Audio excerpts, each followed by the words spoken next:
Olá, tudo Olá, bem? tudo bem? Como é que tá? Tudo bem, e você? Bem também, graças a Deus. Ah, então tá bom, vamos só esperar um pouquinho, a gente Claro, sim, já sem problema nenhum. começa, né? E aí, como é que tá essa mudança de tempo? Ah, nem fala, né? Ontem aquele calor todo, mas isso é São Paulo, não tem jeito. Pois é. A gente vai falando, né? Vai começando e depois, inclusive, geralmente a gente grava e aí eu envio para você também a gravação, tá bom? Maravilha, tranquilo.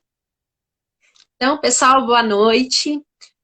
Estamos começando mais uma live do Inteligência Jurídica é Isso, promovido pelo ITJ, Instituto Thaís Jurema, a qual eu convido vocês a seguir lá aqui tanto no Instagram como também no Face. E nós temos sempre um vídeo novo de segunda a sexta-feira, de assuntos diversos, sempre relacionados ao direito, no nosso canal no YouTube. Então, entra lá no nosso canal, se inscreve no nosso canal, que você vai estar sempre aí se atualizando. E todas as terças-feiras nós temos uma live muito especial para você. Hoje eu tenho a grata satisfação de ter aqui comigo esse meu amigo do coração, que inclusive se for falar do currículo dele, a gente vai ficar aqui horas falando, horas tratando. Mas eu acho que dentro de tudo aquilo que vocês podem, inclusive, pesquisar nas redes sociais, no LinkedIn, é, no Lattes, nós temos algo muito importante diferenciado desse nosso colega, desse meu amigo do coração, Dr. Everton, que fala a respeito do nosso tema de hoje, que é a advocacia dentro dos tribunais de ética. Ele já exerceu, na verdade, defesas maravilhosas, e eu acho que nenhuma outra pessoa poderia falar com mais propriedade do que o nosso convidado de hoje. Seja muito bem-vindo, Everton. Obrigado, Thaís. Para mim é uma honra estar aqui com vocês. Já vi aqui grandes amigos aqui já entrando na live, Jane, presidente Eduardo, lá de Itaquera, alunos do Senac aí também.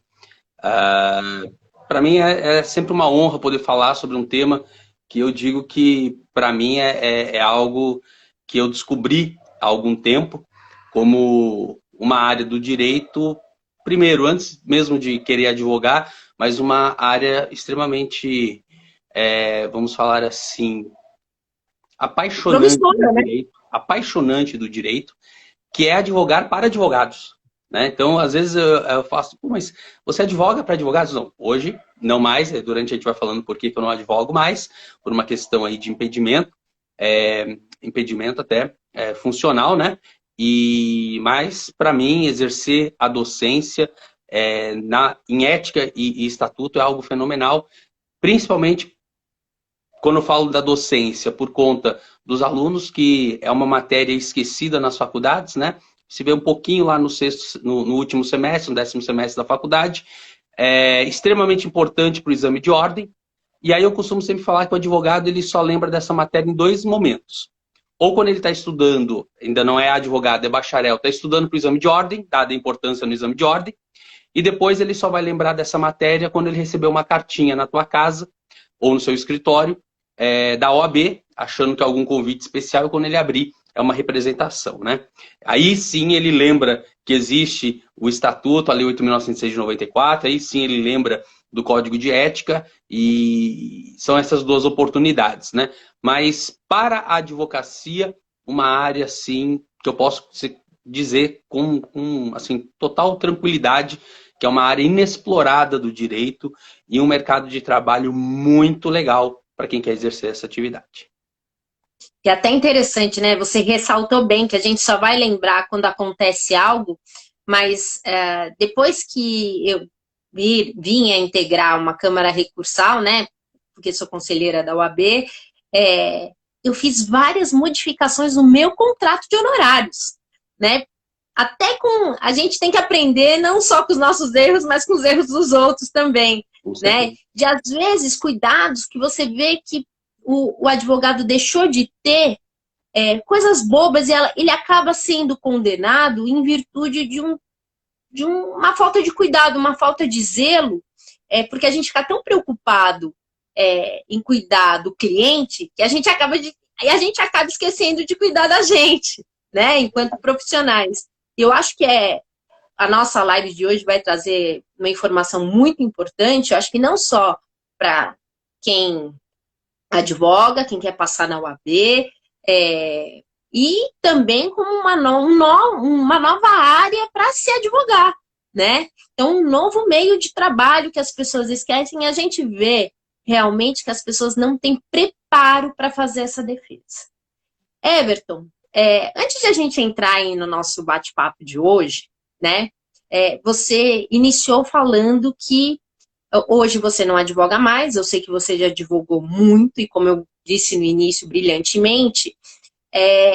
Por quê? Você pode contar? Eu já sei, né? Mas não Claro, sei se o pessoal que está aí ouvindo a gente já sabe. é até importante também trazer esse esclarecimento para os nossos seguidores, para quem assiste a live.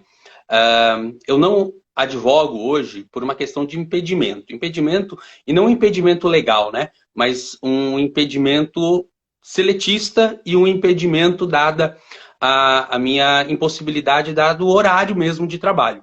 Eu exerço hoje uma atividade, eu sou funcionário da OAB São Paulo, né, seletista. Então, eu tenho meu horário de trabalho. Atualmente, eu gerencio a Comissão de Cultura e Eventos, né, que é presidida pelo nosso presidente Alexandre Rolo.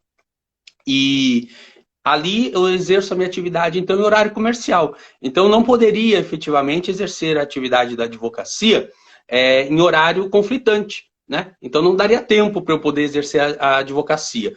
Poderia até exercer a advocacia, eventualmente, em outros tribunais de ética que não fossem na OAB São Paulo, mas dado o tempo, realmente, o trabalho consome de uma forma que impossibilita.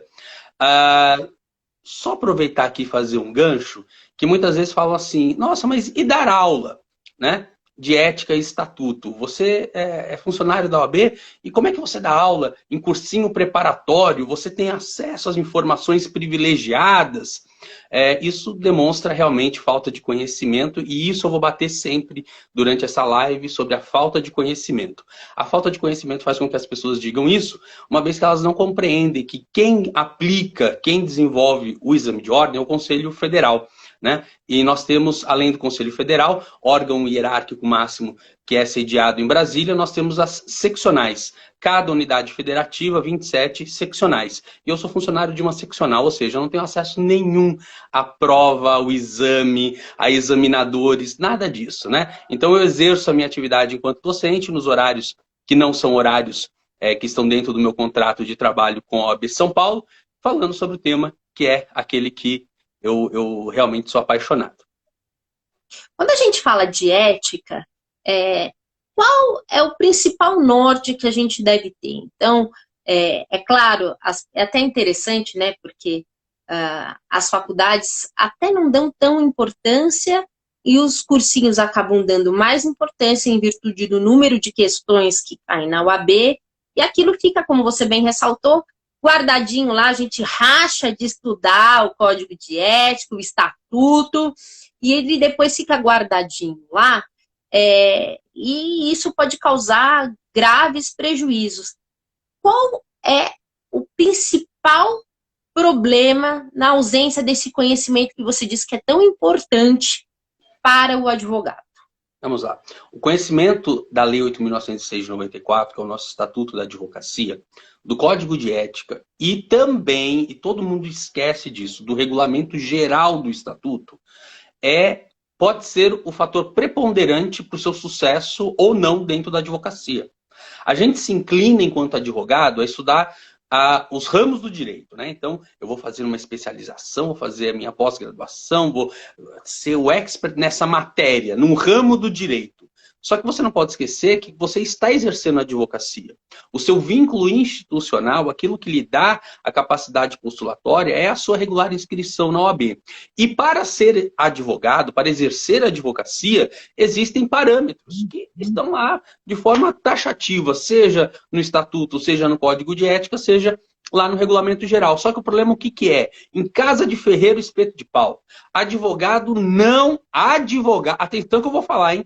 Advogado não lê o estatuto, o código de ética e o regulamento geral. Quem lê isso é o acadêmico de direito bacharel que pretende ingressar na OAB. Depois, o advogado não lê mais. Só vai ler quando for representado. Não existe... Isso é a 99,9% da advocacia.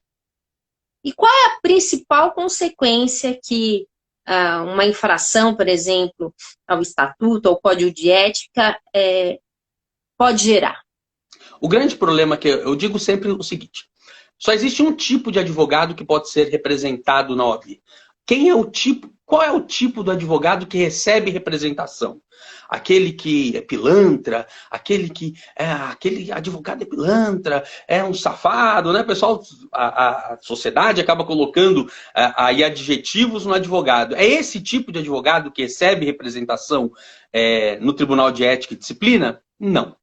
Quem está passível de receber representação no Tribunal de Ética e Disciplina é o advogado que advoga. Se você advoga, se você exerce a advocacia, o risco do exercício da advocacia é você receber uma representação no Tribunal de Ética e Disciplina. Por quê? Porque o fato de ter representação não significa que você está sendo condenado. Não significa que a OAB está que nem a Dona Morte lá segurando uma foice e querendo cortar a tua cabeça. Nada disso. Só que qual é o problema? Você não conhece o estatuto, não conhece o código de ética, não sabe quais são os preceitos éticos que devem nortear a sua conduta enquanto advogado, a sua conduta na relação advogado-cliente, na sua conduta advogado-magistrado, operadores do direito em geral, os profissionais forenses. Você não sabe. E aí você, de posse da sua carteira, passa a entender que você é um super-homem, que você é uma super-mulher, que você pode fazer tudo, né? Mulher Maravilha. Posso fazer tudo como eu quiser. E aí depois, quando você recebe a representação, bate o desespero. Em vez de você ter lido antes o Código de Ética, o Estatuto, para poder adequar a sua conduta a dentro daquilo que a OAB, a advocacia como um todo, espera que seja a conduta de qualquer advogado, de qualquer advogada, aí você quer correr atrás do tempo perdido. É aí que você vai, ai meu Deus, eu não sabia. Advogado que diz que não sabia, aí é complicado. Você pode não saber a respeito de um tema novo, de uma jurisprudência, de uma nova lei, aí tudo bem. Agora, você não saber o que está numa lei que está em vigor desde 94, alguma coisa tem de errado. E até interessante, né? Como eu disse, até com relação a adequações que a gente tem que fazer esse conhecimento faz com que a gente preveja algo, inclusive porque o nosso cliente também pode fazer contra a gente, né? Eu vi, por exemplo, vários casos de que o cliente devia para o advogado, aí o advogado recebia num processo, mas o cliente devia em outro, e o advogado era condenado porque dentro do contrato dele não tinha essa compensação com outros. Então, quer dizer, ele tem um contrato que não tem relação com o outro, mesmo sendo as mesmas pessoas. Então, o mesmo advogado e o mesmo cliente. Então, esse cuidado que às vezes a gente se preocupa com o outro, se preocupa com o cliente, e a gente acaba não se preocupando com o nosso próprio contrato, com a nossa própria prestação de serviço, né? Principalmente, Thaís, porque nós muitas vezes acabamos esquecendo de um dos fundamentos. Quando eu dou aula, por exemplo, de fundamentos éticos no exercício da advocacia, eu falo a respeito do zelo. Né? Eu falo assim, olha, o zelo é importante. Aí a pessoa ficou olhando para minha cara e falou assim, zelo. Eu estou preocupado em pegar minha carteira da OAB e ele vem falar de zelo para mim, né? Aí eu sempre brinco, né? O que é zelo? Zelo primeiro, né? Loja de cama, mesa e banho, né? Para começar por aí. E zelar. Aí que você pergunta uma pergunta simples. O que é zelo? Aí a pessoa fala, cuidado. Aí eu sempre brinco, digo, se zelo fosse cuidado, zelador se chamaria cuidador. Aí a pessoa para e fala, tem razão. Então, zelar é cuidar com amor, ó. Oh, que lindo, tem que cuidar com amor. E aí, isso é bonito. Mas quando você traz para o exercício da advocacia, você percebe que o zelo, o cuidar com amor, não é cuidar somente da ação ou da causa que lhe foi confiada. É cuidar com zelo do exercício da advocacia. É entender que muitas vezes o que é normal para você, eu vou fazer uma compensação. Num processo eu tenho crédito, no outro eventualmente eu tenho débito, eu compenso. Então esse compenso não decorre do zelo, porque quem tem zelo realiza 2 contratos distintos ou em um contrato estabelece que em caso, ou seja, eu digo que ética nada mais é do que, na advocacia, né? Do que a arte de se prever o futuro. Prever que vai dar problema, já que eu tenho a capacidade de prever que vai dar problema, o fundamento ético do zelo, que eu cuido com amor da minha reputação, da minha qualidade técnica de trabalho, ele me motiva, então, a fazer essas previsões para o futuro. Aí, o que acontece? O advogado não se preocupa com nada disso. Ele só pensa, isso é prática, né? Vamos falar o português, claro. Advogado está preocupado que não, preciso ganhar dinheiro, porque tem que pagar a conta, normal. E ele esquece isso. Aí ele só lembra disso quando recebeu a representação. Eu quero só lembrar uma coisa, hein? Não é só o cliente que pode te representar. Quem pode representar na OAB é qualquer pessoa, inclusive que não tenha vínculo nenhum jurídico naquela relação advogado-cliente. O primo, o marido, o sobrinho de um cliente que soube de algo, que percebeu que aquela atitude eventualmente possa ter algum problema, essa pessoa que não tem nada a ver com a relação pode representar no Tribunal de Ética.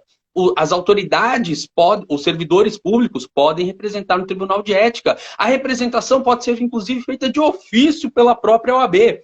Isso deve fazer com que o advogado entenda que existem centenas de milhares de olhos olhando para a conduta dele. Então, ele tem que sempre, com zelo, observar e conseguir prever onde é que pode dar problema. E o advogado não faz isso. Então, no primeiro lugar, a gente tem que conhecer a matéria a fundo, como uma forma de precaução, inclusive, para o nosso exercício da advocacia. É até interessante, porque o advogado ele fica tão, não, porque eu preciso estudar técnica, eu preciso estudar técnica, e acaba esquecendo de um monte de coisa que envolve a advocacia, seja com relação à ética, seja com relação à gestão, deixa isso para segundo plano, aí que o dinheiro não vem, e quando vem ele vai embora de uma forma fácil. Né? Voltando a então, primeiro ponto, né? A gente deixa aqui bem claro com relação a isso. O segundo ponto é esse lado da ética, do processo ético-disciplinar, como uma forma de advogar. Então, como você bem ressaltou, como é que é isso de advogar para advogado? Vamos lá, só para ficar claro. O advogado, via de regra, recebeu lá a representação, em casa de ferreiro espeta de pau, ele nunca mais leu legislação, não sabe o que é o estatuto, não sabe o que é o código de ética, não sabe o que é o regulamento, e aí recebeu lá a cartinha, representação para apresentar sua defesa. Aí ele tenta virar, né, o maior expert na matéria. E começa, não, isso aqui eu leio rapidinho e faço a minha defesa. Primeiro grande erro, né? Porque se conhecesse, antes não teria eventualmente incorrido em alguma infração. Ou muitas vezes ele nem incorreu em infração, mas ele tem que ter consciência de que aquela atitude dele não é uma infração. Ou seja, tem que ter conhecimento. Ele não tem conhecimento. Recebeu a representação, primeira coisa que ele faz, vou fazer minha própria defesa. Primeiro grande erro. Por quê? Assim como os ramos do direito, você procura um especialista, ser especialista na matéria ética é importante também para o exercício da advocacia no Tribunal de Ética. Dificilmente você confiaria uma causa de direito de família complexa, eventualmente para o previdenciarista. Dificilmente você faria isso. Né? Por quê? Porque o exercício da advocacia deve decorrer, primeiro, da confiança e, segundo, do conhecimento técnico. O advogado não tem conhecimento técnico em processo ético disciplinar. E aí ele quer fazer a própria defesa. E é por isso que eu digo que é um campo de atuação para o exercício da advocacia amplamente vasto. Poucos são os advogados aqui em São Paulo, dá para contar nos dedos aí das duas mãos, ainda vai sobrar dedinho, que entendem efetivamente do processo ético-disciplinar.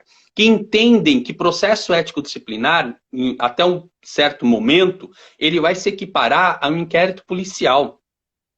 Poucos advogados vão entender que, embora seja um estatuto, uma lei federal, embora seja um código de ética, embora tenha um regulamento geral, poucos entendem que, de forma subsidiária, além de aplicar essa legislação, ao processo ético-disciplinar se aplicam regras gerais de processo penal. Poucos advogados entendem isso. Ele acha que, a representação é processo administrativo, então eu pego regras gerais de direito civil e está tudo certo.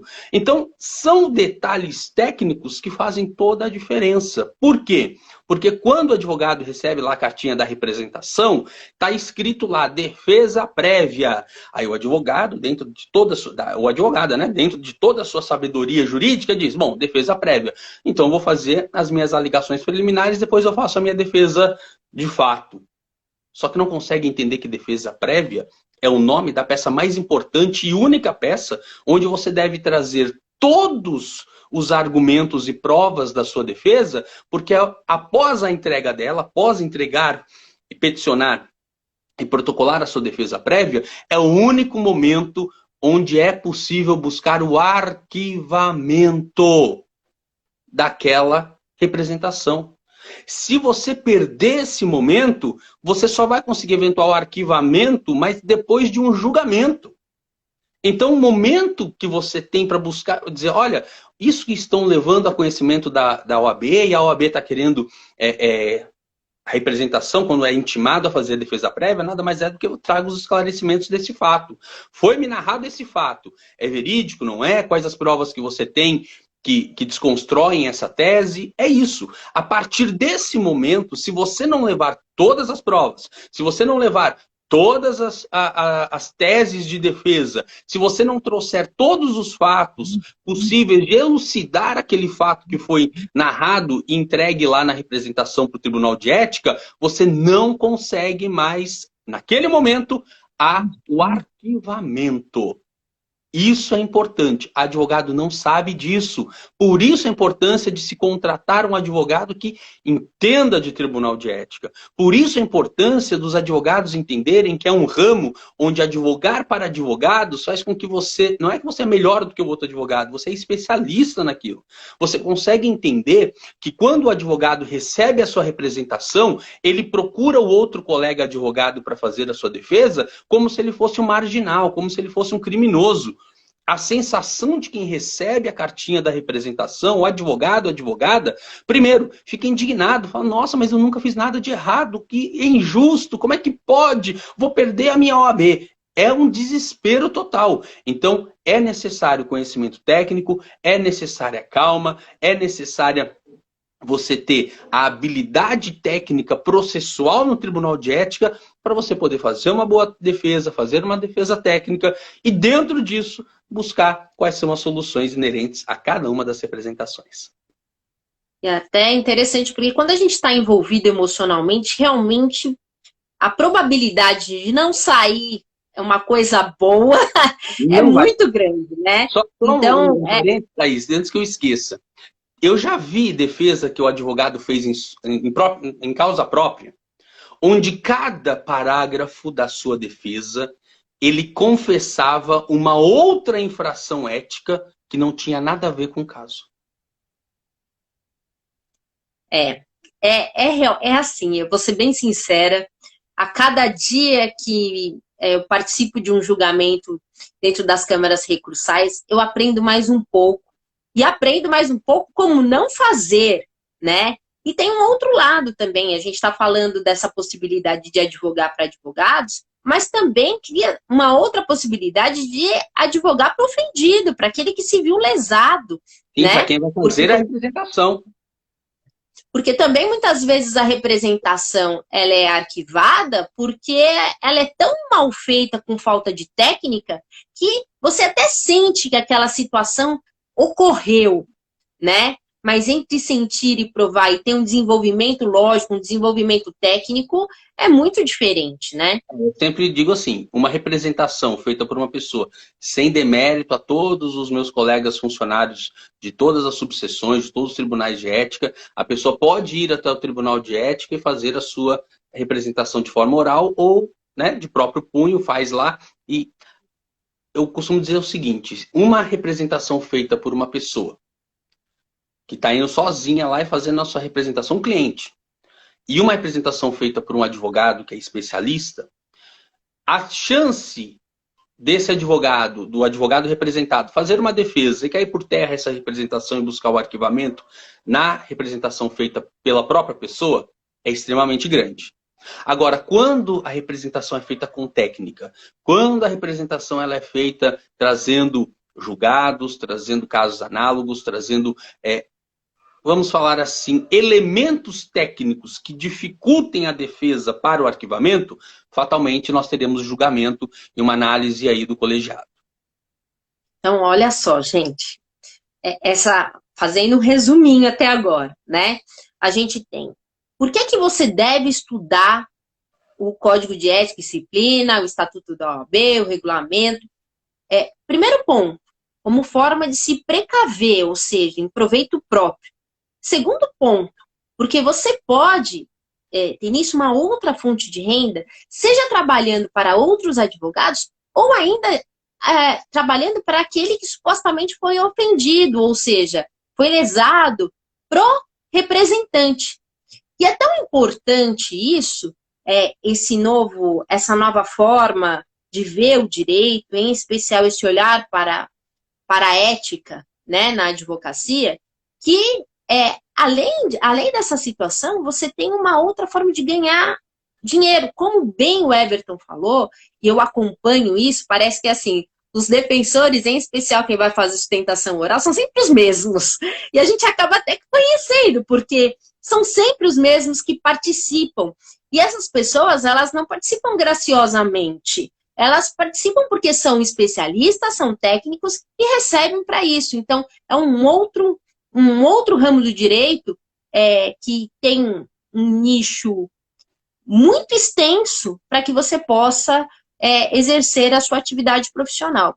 Pensando nessa situação com relação à ética, eu falo muito ultimamente sobre a Lei Geral de Proteção de Dados, enfim, e eu sempre digo o seguinte, as pessoas estão tão preocupadas, né, com a Lei Geral de Proteção de Dados, enquanto nós, advogados, já deveríamos estar preocupados há bastante tempo, por uma questão de sigilo. Você poderia falar um pouquinho, Everton, com relação a essa questão do sigilo previsto e obrigatório para os advogados? Nós temos aí um dos princípios fundamentais também éticos do exercício da advocacia é o sigilo, né? O sigilo, muitas vezes, ele é deixado de lado porque entende-se sigilo como o instituto que é abraçado pelas prerrogativas, né? Muitas vezes o advogado faz essa confusão. Peraí, mas eu tenho sigilo no meu escritório porque eu tenho prerrogativas. Artigo 7º do Estatuto diz que o meu escritório é inviolável. Tudo bem, doutor, mas não é esse sigilo que nós estamos falando. Nós estamos falando do seu direito ou obrigação de manter sigilo a respeito dos fatos que foram conhecidos em decorrência do exercício da advocacia. Por outro lado, muitas vezes, o advogado também entende que ele não pode nunca e jamais quebrar, ou eu sempre digo que não é nem quebrar, a possibilidade dele não respeitar o sigilo profissional. Quer um caso aqui? É tão importante o sigilo profissional no exercício da advocacia que ele só pode ser violado, e o termo correto é violado. O advogado só pode violar o sigilo profissional, ou seja, levar a público fatos que são notórios pelo exercício da advocacia, ou seja, ele teve conhecimento de fatos, documentos e situações no exercício da advocacia, ele só pode violar esse sigilo, via de regra, em 3 situações. quando houver grave ameaça ao direito à vida, quando houver grave ameaça ao direito à honra, ou se envolver a própria defesa do advogado. Nessas três situações, o advogado pode violar o sigilo. Se não estiver em nenhuma situação que tenha grave ameaça ao direito à vida, à honra, ou se envolver a própria defesa do advogado, não pode falar nada, expor nada do que teve conhecimento no exercício da advocacia. E eu estou cansado de ver, e aqui é uma crítica construtiva, hein? Colegas advogados que exercem a docência, que no exercício da sua aula, durante a sua aula, dizem, olha, no meu escritório hoje foi uma senhora que falou isso. Não pode. Não pode. Não pode. Ah, mas é com uma finalidade didática, pedagógica. Isso não está lá no nosso Código de Ética e Disciplina. Não tá, uma dessas três alternativas não está lá. Se fosse, se a advocacia, se a OAB, se a advocacia em si achasse normal isso, teria colocado 4. Para fins didáticos está autorizado a violação, mas não está. Então, nessas três possibilidades, pode violar. Se não estiver nessas três possibilidades, não pode violar. Então, aquele churrasco de domingo, onde o advogado conta para toda a sua família e seus amigos o caso que está acontecendo com a amiga tal, que estudou com ele, que procurou ele, que está passando por tal situação, por exemplo, na sua empresa, infração ética. Por outro lado, quando nós temos, e isso é comoção nacional, né? Aí você vê todo mundo vira jurista e especialista em ética e estatuto. Quando o advogado daquele caso, vocês vão lembrar, do Neymar, supostamente teria ali estuprado a moça, que depois o advogado fez uma carta dizendo, olha, a moça veio ao meu escritório e contou tal versão. Você se recorda dessa situação? Todo mundo apedrejou aquele acho que o mundo inteiro, né?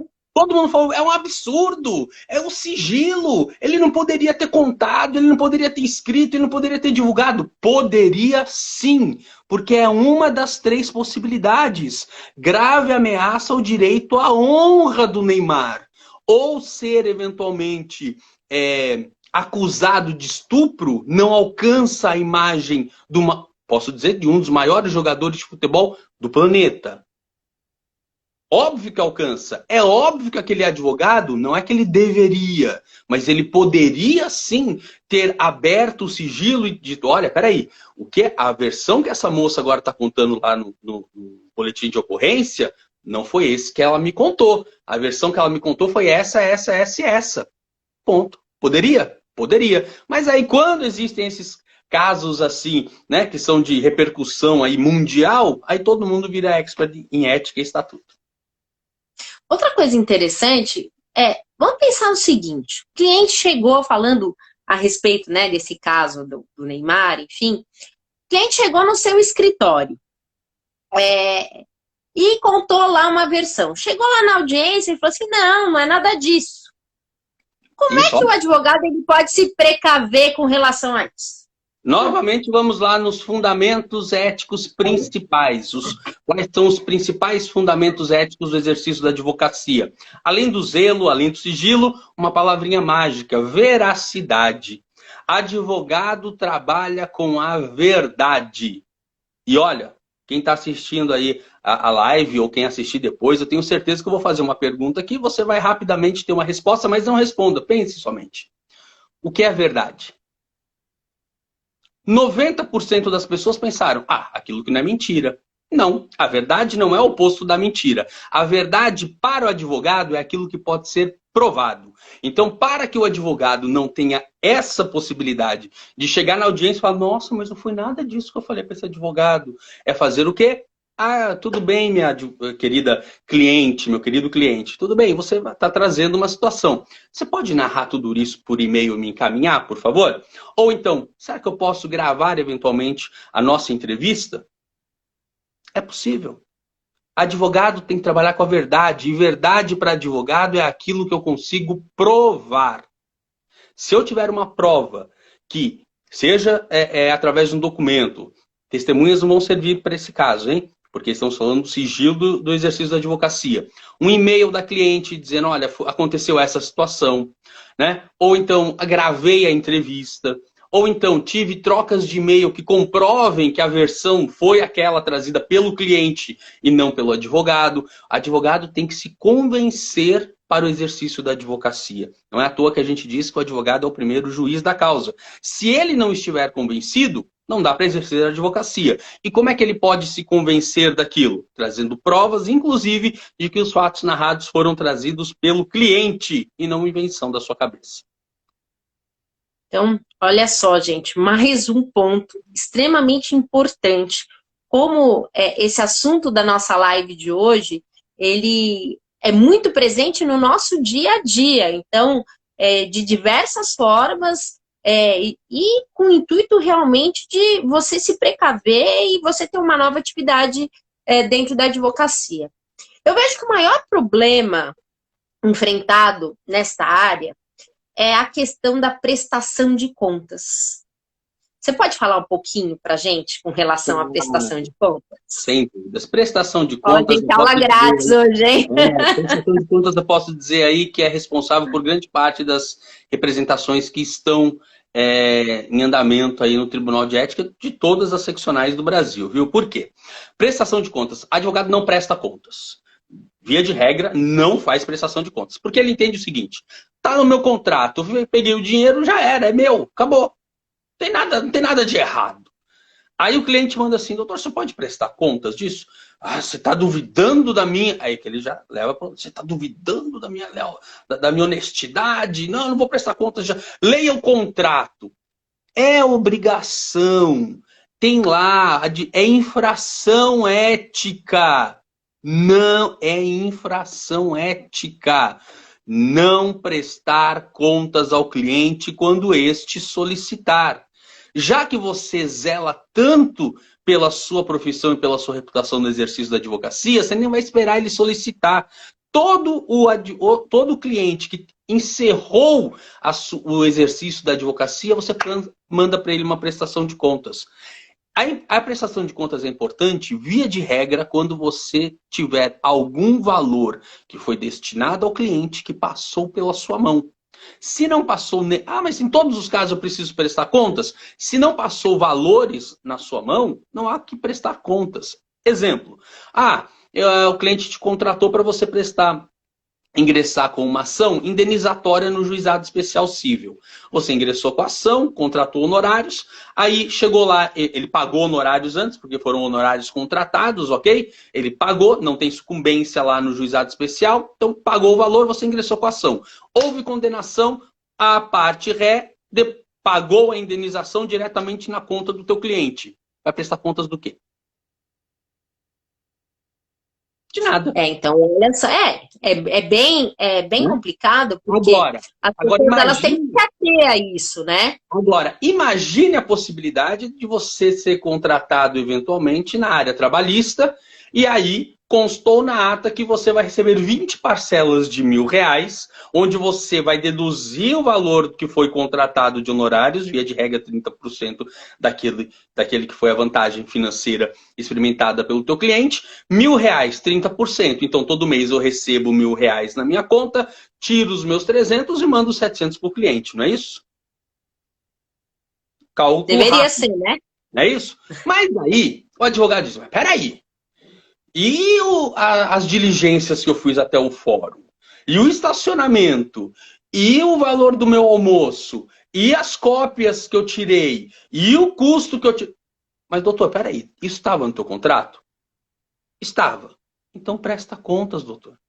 No final diz, olha, entrou tanto, o contrato dizia tanto de honorários, tantas despesas, as despesas estão todas comprovadas, está aqui no final do processo. Acabou as 20 parcelas, apresenta prestação de contas e está tudo certo.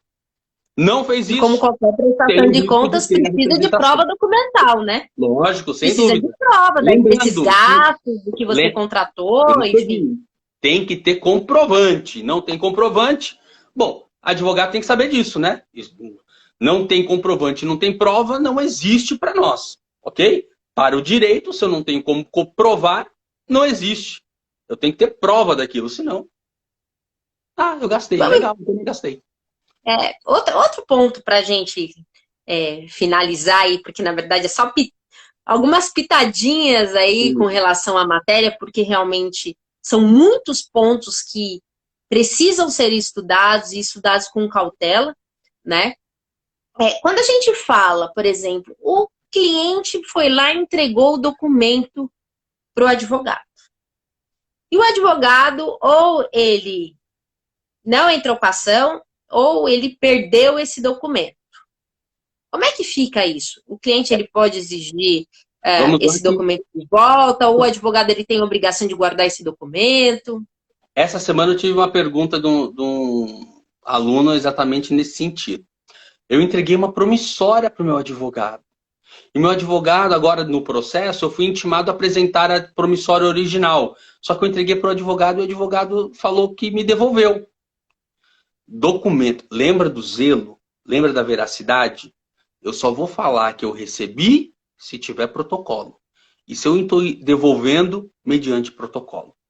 A veracidade, o princípio ético da veracidade pode parecer que é frescura, mas não é.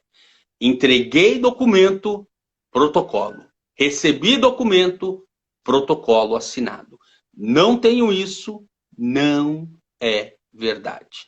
Não pode ser verdade nem que eu recebi, nem pode ser verdade que eu devolvi e nem que eu perdi. Né? Lembrando que o advogado tem aí a obrigação de fazer aí, dada a segurança jurídica e do exercício da advocacia, tem a obrigação de fazer a segurança dos documentos que lhe foram confiados. E até interessante porque a partir do momento que ele fala que recebeu, ele chama para si o ônus da prova, né? Chama para si o ônus da prova que entregou, né? Até esse cuidado é muito importante do advogado ter. Para a gente encerrar esse nosso primeiro bate-papo, né? Que tenho certeza que virão outros tantos, né? Em especial com relação a essa parte de ética, enfim.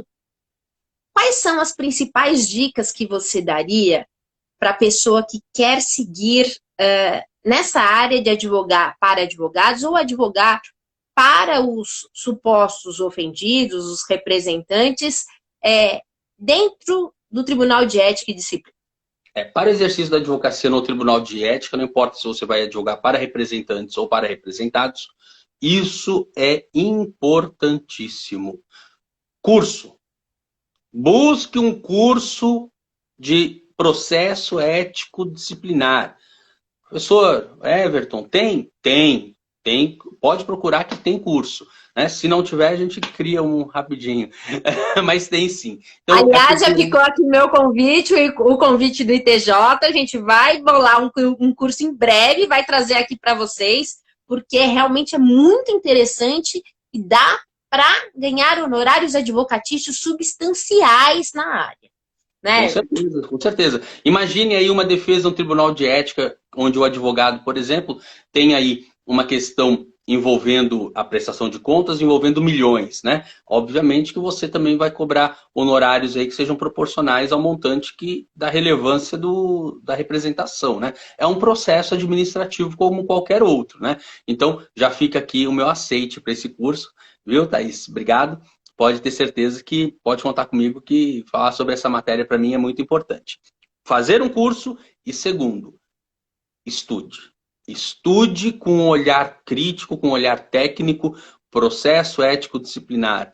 Conheça o estatuto. Conheça um lugar vasto para você procurar. São as ementas aí dos tribunais de ética e disciplina que estão na internet, gente. Né? A gente tem aí o site do AB São Paulo, onde tem as ementas lá de julgamento, tem pareceres, tem a turma deontológica, que você pode acompanhar, a primeira turma do Tribunal de Ética, você pode acompanhar as sessões de julgamento, onde são feitas aí as consultas em tese, né? Então não é nada caso prático, em tese. Advogado poderia fazer isso, poderia fazer aquilo. Então é importante você conhecer, você estar aí turmado. Você tem que estar aí com a ética correndo no teu sangue, estudando, e eu tenho certeza que se você optar por exercer a advocacia no Tribunal de Ética, você vai ter êxito. Uma outra dica, quero advogar no Tribunal de Ética. Vai lá fazer um trabalho voluntário no Tribunal de Ética e Disciplina como defensor. Atuar para aqueles advogados que não constituíram advogados na sua defesa e nem apresentaram sua defesa. Então participe lá como defensor, isso vai trazer uma possibilidade de você conhecer o processo a fundo, de perto, folhear o processo, ter acesso. Lembrando, processo ético-disciplinar é sigiloso. Não pode ser dada publicidade do seu conteúdo a ninguém, nem a outro colega advogado, que não tenha, eventualmente, procuração nos autos. Ok? Só para a gente, aproveitando esses segundinhos finais, um outro ponto que eu acho muito interessante, às vezes, dentro da Câmara Recursal, eu vejo que o advogado vai lá numa fã de fazer sustentação oral, e é sempre obrigatório fazer sustentação oral. Vamos lá, gente. Sustentação oral. Se você não sabe o que você vai falar, não vai fazer sustentação oral, pelo amor de Deus. Né? Sustentação oral a gente vê que vira o muro das lamentações. O advogado, ele vai lá em causa própria, ele quer contar a vida dele, que ele começou a estudar, por que ele foi estudar direito, por que ele se formou, por que ele virou advogado, para quem ele advogou, como ele e não fala nada a respeito da representação. Se é para ir lá encher linguiça, é melhor não ir. Mas fica aqui também uma outra colocação. A sustentação oral é momento ímpar, onde você pode esclarecer eventualmente situações, onde você pode eventualmente corrigir situações, erros que existam eventualmente no voto do relator, momentos onde você de forma técnica possa apontar eventualmente se existe ou não algum vício dentro do processo, se existiu algum momento onde não foi levado em consideração alguma prova. Então, de forma técnica, é extremamente importante você demonstrar na sustentação oral que existem vícios, existem nulidades, existem equívocos muitas vezes, seja dentro no curso do processo, seja no voto do relator.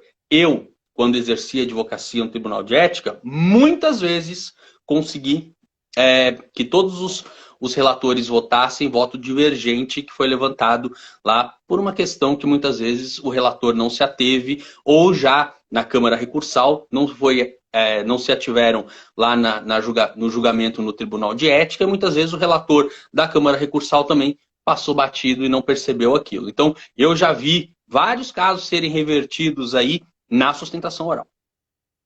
Sim, até às vezes também só um pequeno cuidado, gente, na hora de fazer sustentação oral, às vezes você vai chamar atenção para uma coisa que nenhum dos jogadores viu e acaba revertendo também o contrário. Você, na hora de sustentar oral, fazer sustentação oral, você tem que ter muito zelo, e como o Everton falou, estudar a matéria lá não é muro das lamentações, né? É muito importante você saber a técnica e saber realmente o que está acontecendo dentro daquele processo. Tá aí, só para você entender, só a última colocação. Eu já vi situação, por exemplo, onde eu mesmo fui fazer a sustentação oral, o voto do relator era tão bom para mim, que falou assim, tá aberta a palavra. Eu falei, só tenho que agradecer, muito obrigado. Exatamente, para que você vai falar? Não é? Para que você vai falar? Então, olha só, gente, tem muitas dicas aqui nesse pouco tempo que nós falamos. Eu acredito que realmente a gente passou a importância de você estudar isso, de você se aplicar com relação a isso. Em breve a gente vai estar trazendo um curso especialmente desenvolvido pelo Everton, para que você possa se defender, para que você possa se precaver e ainda tenha uma nova atividade profissional dentro da advocacia. Everton, muito, muito obrigado. Eu sei que o Everton também, a gente apresenta aqui um monte de coisa, ele tem um monte de atividade, vai estar lá dentro do ITJ, com certeza, nesse curso que a gente vai estar trazendo em breve para vocês. E curta a gente, sigam a gente nas nossas redes sociais, se inscreve lá no nosso canal, tal como hoje, inclusive essa live vai ficar lá no YouTube, no ITJ. E acessem o nosso site itj.pro.br. Everton, você sabe que você mora dentro do meu coração. Muito, muito, muito obrigada. Obrigado, Thaís. Obrigado a todos que acompanharam. Obrigado aí. Eu não vou nominar cada um aí, mas obrigado pelas mensagens. Ética 100%, como sempre eu digo. Hashtag ética 100%. Obrigado. Já está aceito o convite. E até a próxima. E olha, um monte de fã aqui, né? Que eu também estou acompanhando as mensagens. Pessoal, muito obrigado. Na próxima semana, o nosso assunto é jurimetria e análise preditiva com o Dr. Márcio Pago e com a doutora Roberta de Oliveira. Beijo, gente. Tchau, tchau. Tchau.